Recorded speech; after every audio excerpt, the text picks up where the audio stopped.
So Matt, just to get started, can you tell us who you are, where you work and what you do? Sure. Okay, my name is Matt Firth. I teach legal English at the University of St Gallen to law students, and I also run an evening school, an ILEC school, an evening class for the International Legal English Certificate for qualified lawyers. So most of them are trained in law, practicing at some kind of level, so lawyers, paralegals, judges. And so that's part of my job, and most of my work is for a company called Translegal, for whom I develop language materials for lawyers that need English. Okay, so we're talking about a very specialised field then. We're not just talking about professional English, but we're talking about legal English. Sure. So somebody moving into professional English, if they decide to specialise in an area, it could be medical English or legal English as you do, how does one go about acquiring the skills and knowledge one needs to specialise in it in a very small field? Mm-hmm. And what kind of opportunities are there out there for people? Okay, well, certainly for legal English, over the last few years, there have been a huge number of opportunities. Mm-hmm. And really, the whole field has really exploded, and that's partly been led by the Cambridge ILEC exams. There's been a number of materials published recently, which has led to a huge amount of interest in legal English courses. But that offers a lot of opportunities for people who want to move into the field. But to answer the question, what can you do to prepare yourself? I think, firstly, you, as with any area of English for specific purposes, you need to be very clear on exactly what your role is in the classroom. Uh-huh. So I think that if I was given the choice of being taught a legal English class as a lawyer by either a qualified language teacher or the lawyer, uh-huh. it's always the qualified language teacher. What they bring into the classroom is the language skills, the teaching skills, and what the students bring into the classroom is the legal knowledge. So it's this idea of the information gap. So you are using your skills as a teacher to be able to get them to communicate in English in legal contexts.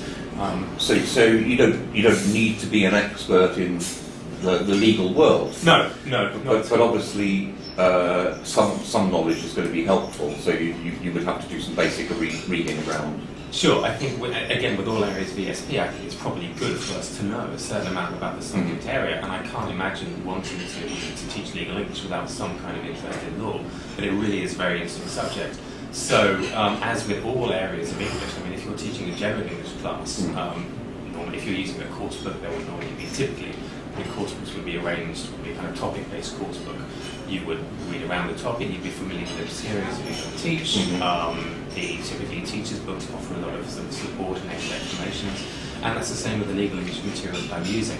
Right. So I think you can be, if you're clear from the start exactly what your role is, I think you can be forgiven if questions come up in the class that are related to particular jurisdictions that you couldn't anticipate. But you need to be very clear on the materials that you're actually using in the class. So if you go in, you need to know how the words are used, how to pronounce them, common collocations, the typical kind of things that a language trainer would need to know. I guess a lot of people would be very nervous about a field where they're ignorant of the vocabulary and the specific language. Do you think that's a barrier? People thinking, I don't really know much about. Yeah, there's certainly perception that legal English is a lot more difficult to teach as a teacher than other areas of ESP. Mm-hmm. And what I'm doing a lot of work in at the moment is running training sessions which sort of aim to get rid of that fear, to show teachers, experienced teachers, generally speaking, who have some experience of business English, that they can actually move into legal English. So at the moment I'm running a series of workshops together with collaboration with ESOL, Translegal and Cambridge University Press. And what we're doing is beginning at day-long workshops. At the beginning, we talk about what is legal English. We give them a bit of background, sort of typical kinds of context in which the lawyers are working, what they need to know, a few ideas as to how we can do that, a few go through a couple of lesson plans, a few tasks, and then we build up. We talk a bit about the ILEC, and typically ILEC offers a very good way in for people who want to teach legal English because there's a clear syllabus and there's some very good support materials available. And then by the end of the day, we actually have the trainers or the trainee teachers. We give them some materials and we give them a sort of skeleton of a lesson, what kind of things we would like them to teach, what the aims of the lesson would be, and then we get them in groups preparing a lesson.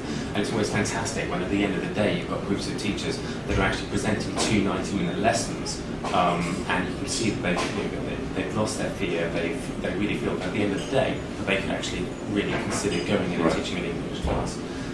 But there are other things as well. I mean, you learn, as with all areas of ESP, you learn a huge amount from the learners. Of course. And you can learn from that as well. So listen to the kind of the questions that come up. Very often, if a particular question will come up, I can't think of one case where a law-specific question has not been answered by somebody else in the group. There's always someone there. So it's losing that fear of not being the real expert in Yeah. the subject area, but actually being the expert in what you're there to do. Exactly. Yeah. That's exactly the thing. Fantastic. Thanks for your time. Okay. Thanks very much.